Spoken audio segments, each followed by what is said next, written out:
네, 저장님의 멋진 그 소개 감사합니다. 그리고 이런 중요한 자리에 초대해 주신 주최 측과 그리고 행사 관계자분들께 다시 한번 진심으로 감사드리고요. 그리고 이 자리에 서게 된 것을 깊은 영광으로 생각하고 있습니다.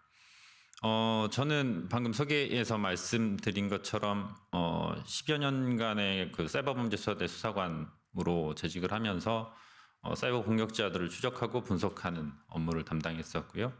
그리고 이제 금융회사에서 보안 쪽 기획과 매니지먼트를 담당했었습니다. 그리고 지금 현재는 해양 사이버보안 스타트업인 TSL 컴퍼니를 운영하고 있습니다. 앞선 연사님들의 중요한 사이버 보안 이슈들에 대해서 잘 들었고요. 훌륭한 발표에 이어서 또 발표하게 돼서 부담이 크지만 전 조금 더 다른 시각에서 말씀드리도록 하겠습니다. 제가 발표하고자 하는 주제는 마리타임 산업 해양 사이버 보안에 대한 부분들이고요. 제가 준비한 자료는 디지털화에 따른 사이버 보안의 영향, 그리고 몇 가지 사례에 대해서 말씀드리고 사이버 보안 관리를 위한 방안과 선박의 사이버 위협, 그리고 저희가 바라보고 있는 관점에 대해서 말씀드리도록 하겠습니다. 먼저 자동차 산업이 디지털화되면서 많은 사이버 보안 이슈들을 겪어왔습니다. 최근에 자동차에는 많은 디지털 장비들이 탑재되고 있는데요. 운행 제어 시스템, 인포테인먼트 시스템 또는 원격 관리 시스템과 같은 여러 가지 디지털 장치가 자동차에 탑재되기 시작했습니다.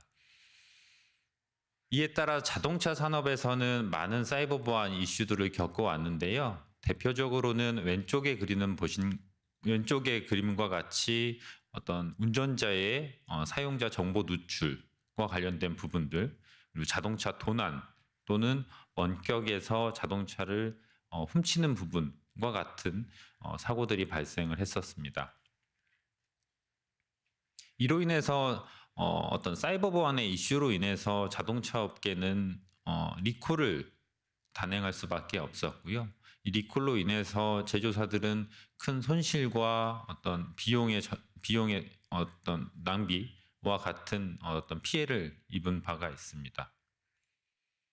이에 따라서 자동차 산업은 2024년부터 생산되는 모든 자동차에는 사이버 보안이 의무적으로 필요한 조치가 시행될 예정이고요. 이러한 조치들은 자동차 산업에 새로운 혁명을 불러올 것이라고 전망하고 있습니다. 2021년에 미국에서 발생한 그 사이버 사고를 살펴보면 우리에게 굉장한 메시지를 던져주고 있습니다. 이 사고에서는 사이버 공격자가 유출된 정보와 허가되지 않은 접근으로 시스템을 해킹했던 사례인데요. 이때 보면 독극물 수준의 화학약품을 100배 정도로 가속해서 자칫 잘못하면 시민들에게 큰 피해가 입힐 수도 있는 사건이 발생했었습니다. 이 사건은 사이버 사고로 인해서 물리적인 피해가 발생할 수 있다는 지난 몇 가지 사례를 다시 한번 되새겨주고 있는데요.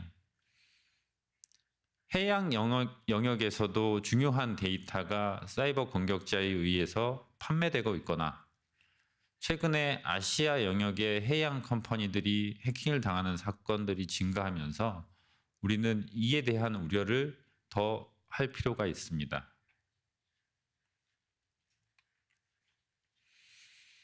2019년 미국 해양경비대에서는 선박의 사이버 보안 취약성에 대한 경고를 한 바 있습니다. 이 경고는 MITM이라고 불리우는 공격에 대한 경고였었는데요. 선주사와 선박 사이에 위치한 공격자가 두 개의 조직을 모두 속이면서 악성 코드를 배달했던 사고가 발생했었습니다. 이러한 사이버 사고에서의 어떤 정보의 조각들은 공격자의 이메일 주소, 공격자의 IP 주소, 악성 코드의 특성과 정보 등을 담고 있을 수 있습니다. 이런 것들은 사이버 위협 인텔리전스라고 정의할 수 있습니다.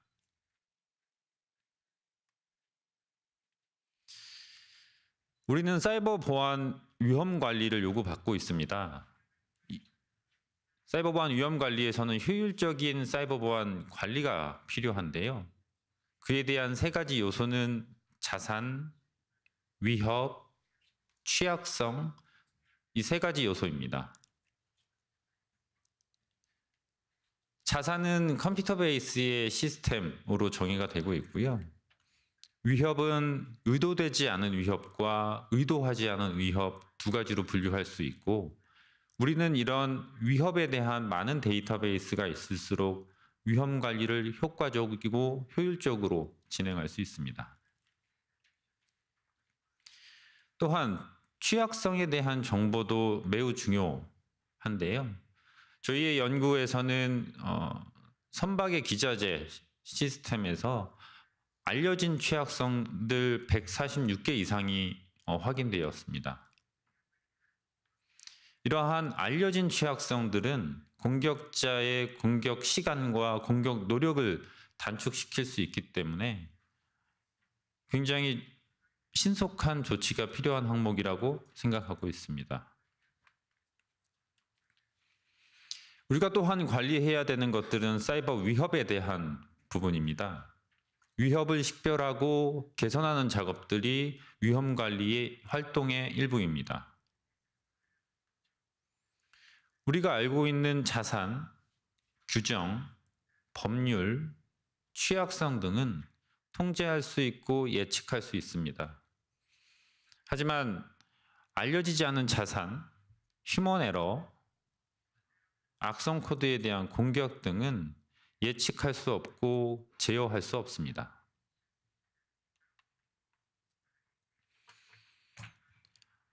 사이버 위험 관리를 위해서는 사이버 요구사항에 대한 명확한 이해가 필요한데요. 아이악스 룰을 기준으로 했을 때 다양한 해양 사이버 보안 요구사항들이 전개되고 있습니다. IMO, 아이악스, 니스트, 빔코, 다양한 국가와 다양한 기관에서 사이버 보안 규정을 제시하고 있기 때문에 선주사와 조선사 그리고 기자재 기업들은 이 모두를 만족시키기 어렵습니다.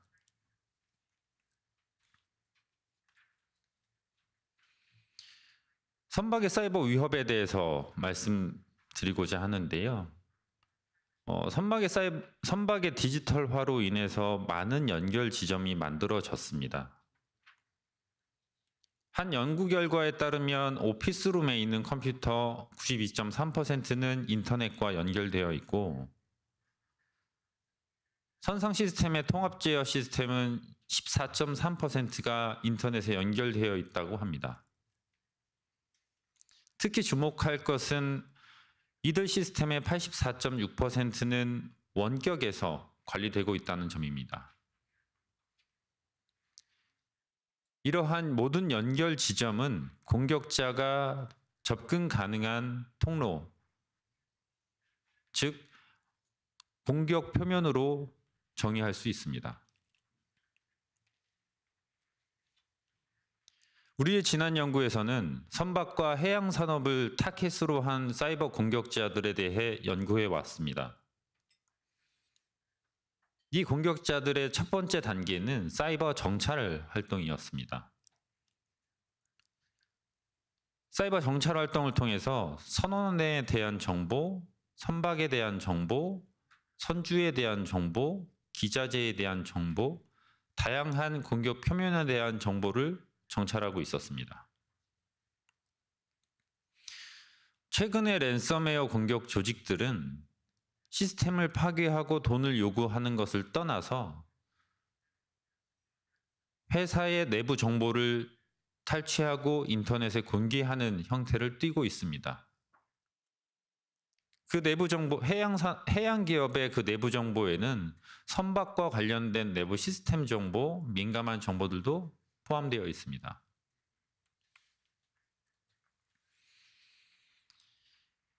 이러한 공격 표면들은 모든 연결 가능한 지점으로 설명될 수 있는데요. 공격자들은 연결성이 높고 이니셔티브가 높고 낮은 노력과 해킹에 성공할 수 있는 빠른 시간이 가능해야 타겟을 선정합니다. 사이버 보안의 가장 좋은 방법은 이러한 공격 표면을 감소시키는 것입니다. 미국 해군 사이버 사령부에서도 사이버 보안의 첫 번째 단계는 공격 표면을 감소시키는 것으로부터 시작한다라고 주장하고 있습니다. 우리의 연구에서는 선박 공격 표면이 증가할수록 또한 선박의 공격 표면에 관련된 정보가 증가할수록 사이버 위험이 증가하는 것으로 나타났습니다. 아래쪽 오른쪽 표를 보시면 급격히 증가한 공격 표면에 대한 정보들이 발생했고 그 이후 해킹된 시스템에 대한 사례를 보여주고 있습니다. 우리는 이러한 공격 표면에 대한 감소, 공격 표면에 대한 위협을 제거할 필요가 있습니다.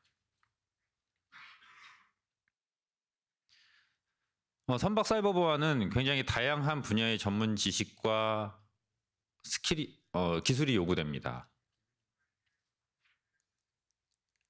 예를 들면 아이악스 룰에 따르면 민감한 컴퓨터 베이스의 시스템은 시큐리티 존에 설치되어야 하고 이 존에는 강화된 접근 통제가 필요하다라고 설명하고 있습니다. 여기에서는 사이버 보안의 지식뿐만이 아니라 물리적 보안에 대한 전문 지식과 기술이 함께 요구됩니다. 또한 모빌리티 보안에 대한 특성과 시설 보안에 대한 특성도 함께 요구되는 분야입니다. 그래서 저희의 관점은 두 가지로 설명드릴 수 있습니다. 먼저 첫 번째로는 시큐리티 바이 디자인인데요. 선박을 설계할 때부터 보안을 고려해서 사이버 보안을 내재화시킨 절차가 필요하다라는 것입니다. 사이버 공격은 진화되고 있고 굉장히 다양하기 때문에 하나의 지점을 고친다고 모든 것들을 다 막을 수는 없습니다. 또한 사이버 공격은 특성화되어 있고 특정 상황에서 발생하기 때문에 그것을 예측하고 예방하기란 굉장히 어렵습니다.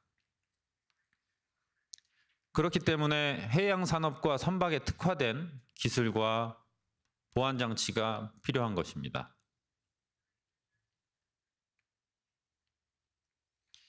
저희 DSLab 컴퍼니는 지난 몇 년간 대우조선 해양과 이러한 문제를 해결하기 위해서 선박의 사이버 디자인 모델을 개발하고 선박의 사이버 보안 아키텍처를 개발해 왔습니다. 선박의 건조 라이프 사이클에 맞춰서 사이버 보안에 대한 설계와 평가와 측정이 가능한 모델입니다. 그리고 또한 선박 사이버 보안 아키텍처는 확장성과 유용성을 가지고 있고 다양한 선종과 다양한 요구사항을 수용할 수 있도록 설계되었고 현재도 진화하고 있습니다. 이 선박 사이버 보안 아키텍처는 사이버 공격자로부터 강력한 보호 대책을 제시하고 사이버 보건력을 갖추기 위해서 개발되었습니다. 두 번째 사항으로는 사이버 보안 위협에 대한 최소화입니다. 해양 산업에 특화된 사이버 보안 위협 인텔리전스가 필요한데요. 2020년 미국에서는 해양 사이버 보안 위협 인텔리전스에 대해서 그 필요성과 개발 방향에 대해서 언급한 바 있습니다. 미국 국토안보부와 수사기관 위주로 현재 개발이 진행되고 있고 사이버 보건력을 갖추기 위한 최소한의 조치로 생각하고 있습니다. 이러한 사이버 위협 인텔리전스는 선제적인 보호 대책을 수립하고 사고를 예방하는 데 기여할 것으로 생각하고 있습니다. 선박의 공격 표면에 대한 모니터링과 위협 식별이 중요합니다. 우리는 지난 몇 년간 해양 사이버 위협 인텔리전스 시스템을 개발하고 있었습니다. 이 프로젝트 이름은 CTS-TI, 사이버 터틀십 프로젝트로 명명하고 있습니다. 이것은 해양 산업에 특화된 사이버 위협 인텔리전스입니다. 선박 이해 관계자들, 공급망에 관련된 공격 표면 위협을 모니터링하고 감시합니다. 능동적인 사이버 위협 인텔리전스 모델은 사고 예방과 피해 확산에 기여할 것으로 생각하고 있습니다. 저희 DSL의 컴퍼니는 고려대학교, 대우조선해양, 사이버 보안 업체들과 함께 이 프로젝트를 진행하고 있습니다. 저희는 지금까지 많은 데이터와 많은 위협 데이터를 식별하면서 사고 예방과 개연성이 있는 것들을 관련 기업에 통보하고 있습니다.